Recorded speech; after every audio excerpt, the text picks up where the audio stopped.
certainly generated lots of thought and interesting conversations that I had with Paul and Christian and Ron and Les.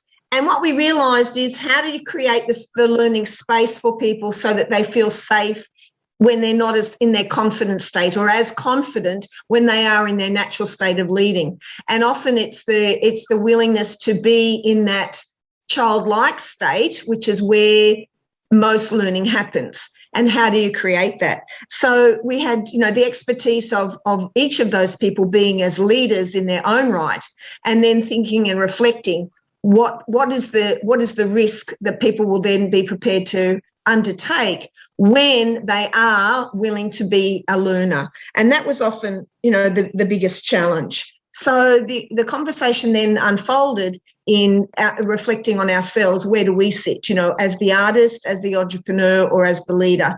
And it gave cause to think that maybe the artist likes to hang on to stuff for a really long time, and maybe that's the challenge for those artists, is to actually be able to stand in a place like that song, let it go.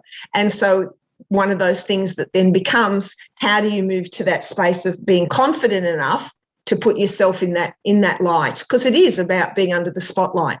And I think for some people that can be, really challenging. So thank you. Thank you to the team that I was working with. Thank you to Adrian and the rest of the group.